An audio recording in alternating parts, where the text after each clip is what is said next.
Good morning.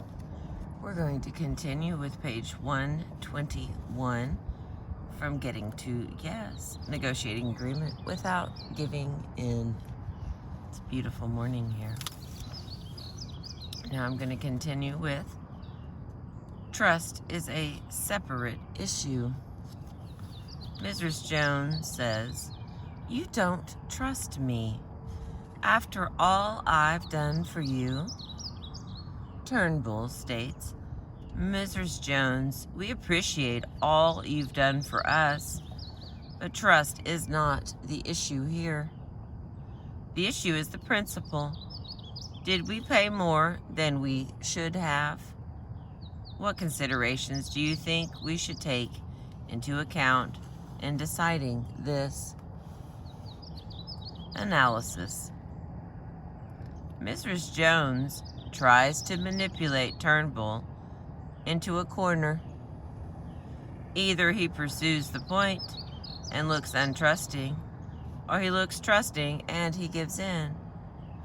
Turnbull slips out of the corner, however, by expressing his gratitude once more, and then defining the question of trust as irrelevant. Turnbull at once reaffirms his appreciation of Mrs. Jones, while he remains firm on the principle. Moreover, Turnbull does not just shunt aside the question of trust, but actively directs the discussion back to principle by asking Mrs. Jones what considerations she thinks are relevant.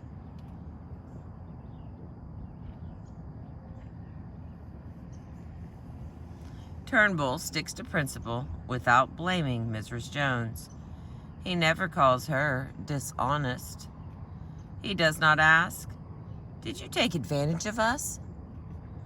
but inquires more impersonally, "Did we pay more than we should have?" Even if he does not trust her, it would be poor strategy to tell her so. She would probably become defensive and angry, and might either withdraw into a rigid position or break off the negotiation altogether. It helps to have stock phrases. It helps to have stock phrases like, "It is not a question of trust," to turn aside ploys like Miss Jones' plea for trust.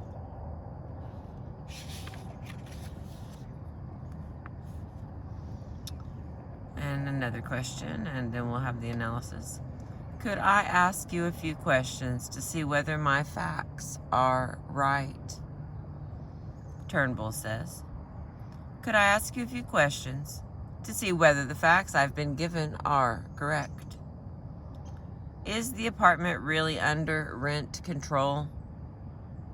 Is the legal maximum rent really $466? Paul asked me whether this makes us parties to a violation of the law.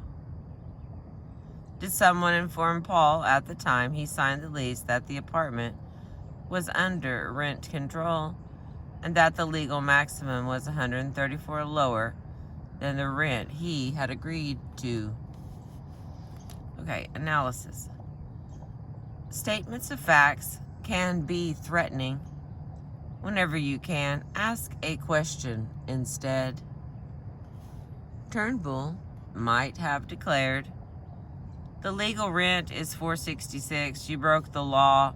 What's worse, you involved us in breaking the law without telling us so." Mrs. Jones would probably have reacted strongly to these statements, dismissing them as verbal attacks intended to score points. Phrasing each piece of information as a question allows Mrs. Jones to participate, listen to the information, evaluate it, and either accept or correct it. Turnbull communicates the same information to her, but in a less threatening manner. He reduces the threat still further by attributing a particularly pointed question to his absent roommate. In effect, Turnbull induces Mrs. Jones to help lay a foundation of agreed-upon facts upon which a principled solution can be built. And the next. What is the principle behind your action?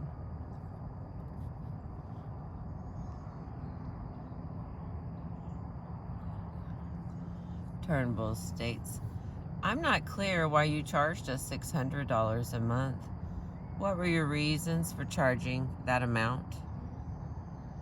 The analysis is, a principled negotiator neither accepts nor rejects the other side's positions.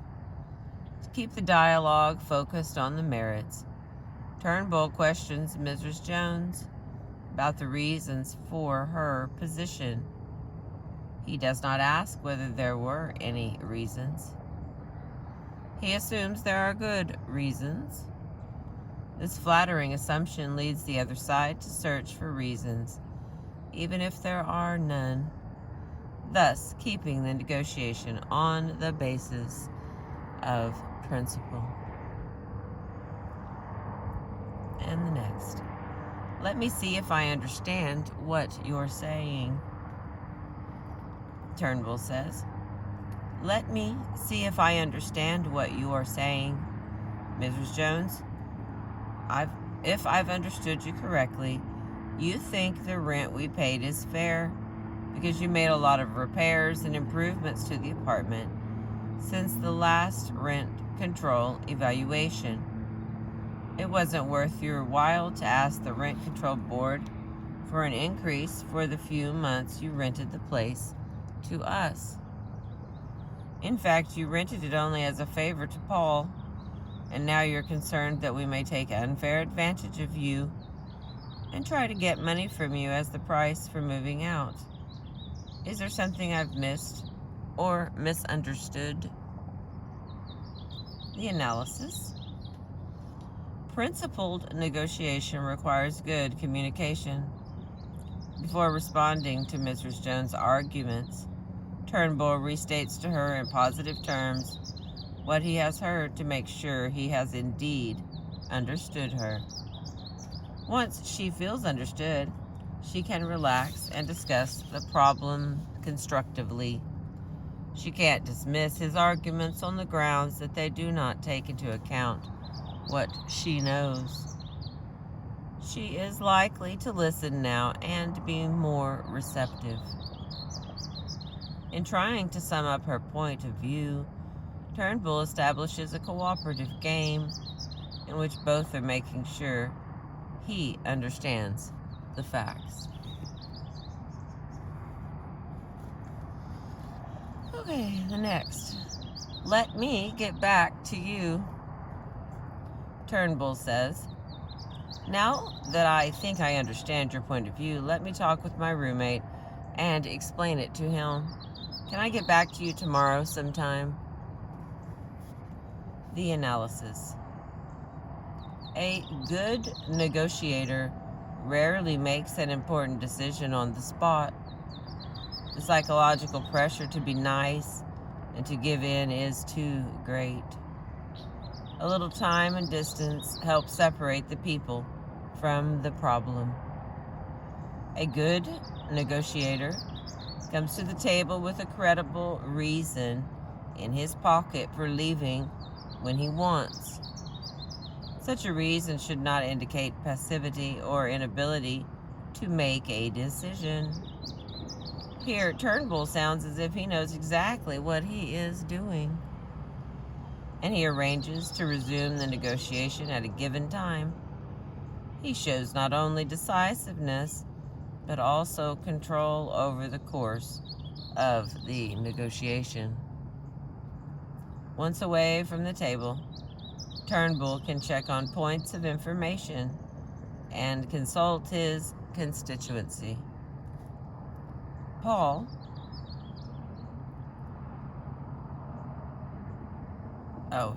is his constituency. There was a comma.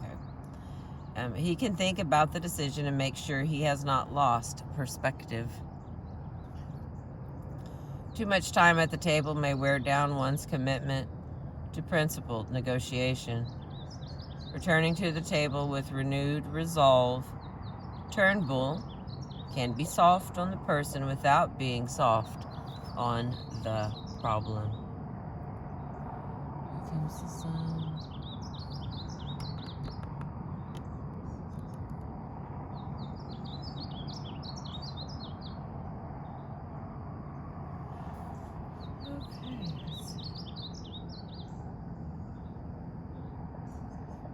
Alright, the next one.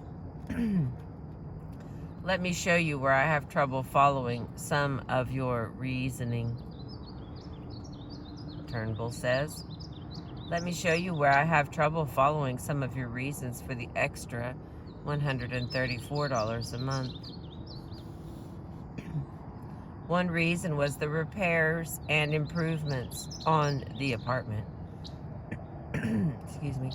The rent control examiner said it would take about $15,000 in improvements to justify an increase of $134 a month.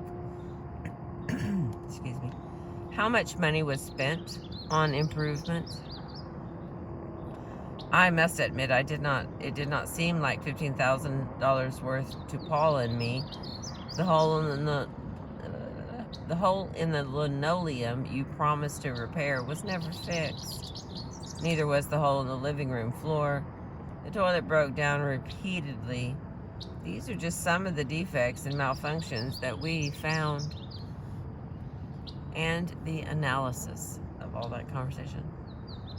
In principled negotiation, you should present all your reasons first before offering a proposal. If principles come afterwards, they appear not as the objective criteria which any proposal should satisfy, but as mere justification for an arbitrary position. Okay, I did not understand that. I'm going to read that again. The sun's in the eyes. The analysis is, in principled negotiation, you should present all your reasons first before offering a proposal. If principles come afterwards, they appear not as the objective criteria which any proposal should satisfy, but as mere justification for an arbitrary position. Write it again so that it didn't get better. Okay. For Turnbull to explain his reasons first shows his openness to persuasion and his awareness of the need to convince Mrs. Jones. If he announced his proposal first, Mrs. Jones probably would not bother to listen to the reasons that followed. Her mind would be elsewhere, considering what objections and counter-proposals she could make. Alright, there's a few more. Stay with me. Alright, the next is one fair solution might be, Turnbull says, given all the considerations we've discussed, one fair solution seems to be for Paul and me to be reimbursed the amount of rent we paid in excess of the legal maximum. Does that sound fair to you? The analysis is, Turnbull presents a proposal not as his, but as a fair option, which deserves their joint consideration. He does not claim it is the only fair solution, but one fair solution. He is specific without digging himself into a position and inviting rejection. The next one. If we agree, ... if we disagree, ... Turnbull states, if you and I could reach agreement now, Paul and I would move out immediately. If we can't reach an agreement, the hearing examiner at the rent control board suggested that we stay in the apartment and withhold rent and or sue you for reimbursement, trouble, damages, and legal fees. Paul and I are extremely reluctant to take either of these courses. We feel confident we can settle this matter fairly with you to your satisfaction and ours. The analysis. Turnbull is trying to make it easy for Mrs. Jones to say yes to his proposal. So he started by making it clear that all it takes for the problem to go away is Mrs. Jones' agreement. The trickiest part of the message to communicate is the alternative if no agreement is reached. How can Turnbull get this across? He wants her to take it into account in her decision without upsetting the negotiations. He bases the alternative on objective principle by attributing it to a legal authority, the hearing examiner. He distances himself personally from the suggestion, nor does he say he will definitely take any sort of action. Instead, he leaves it as a possibility and emphasizes his reluctance to do anything drastic. Finally, he closes by affirming his confidence that a mutually satisfactory agreement will be reached. Turnbull's BATNA, best alternative to negotiated agreement. His best alternative to a negotiated agreement is probably neither staying in the apartment nor going to court. He and Paul have already rented another apartment and would greatly prefer to move out now. A lawsuit would be difficult given their busy schedules, and even if they won, they might never be able to collect. Turnbull's BATNA is probably just to move out and stop worrying about the $670 in overpayment. Since his BATNA is probably less attractive than Mrs. Jones thinks, Turnbull does not disclose it.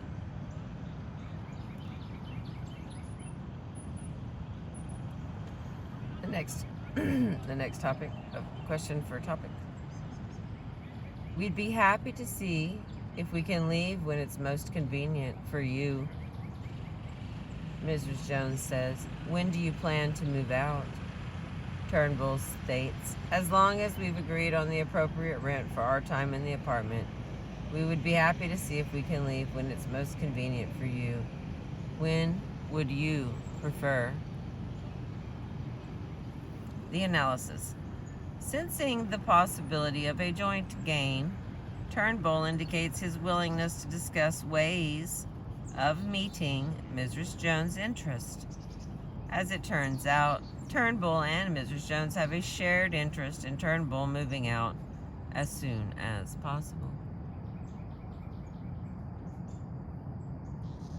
Incorporating her interests into the agreement not only gives her more of a stake in it, but it also allows Mrs. Jones to save face.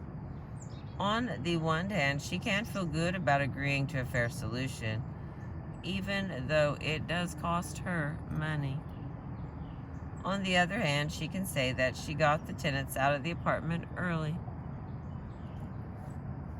And the next. It's been a pleasure dealing with you, Turnbull says. Paul and I do appreciate, Mrs. Jones, all that you've done for us, and I am pleased that we've settled this last problem fairly and amicably. Mrs. Jones says, thank you, Mr. Turnbull. Have a nice summer. The analysis on this final one. Turnbull ends the negotiation on a final conciliatory note toward Mrs. Jones. Because they successfully dealt with the problem and independently of the relationship, neither party feels cheated or angry, and neither is likely to try to sabotage or ignore their agreement. A working relationship is maintained for the future. Whether you use principal negotiation and negotiation jujitsu, as Frank Turnbull did, or a third party with the one text procedure, the conclusion remains the same. You can usually get the other side to play the game of principled negotiation with you, even if at first they appear unwilling. All right, that's page 128 and the end of chapter 7. We have chapter 8 next, and it's What If They Use Dirty Tricks? Taming the Hard Bargainer. And let's see, that's about 20 pages, and then it kind of, yeah, that's the end. Well, okay, fine. The end conclusion is kind of lengthy. And then we have these 10 questions that people care about. All right. Thank you for letting me read to you. You know I appreciate you. I'll catch you again soon.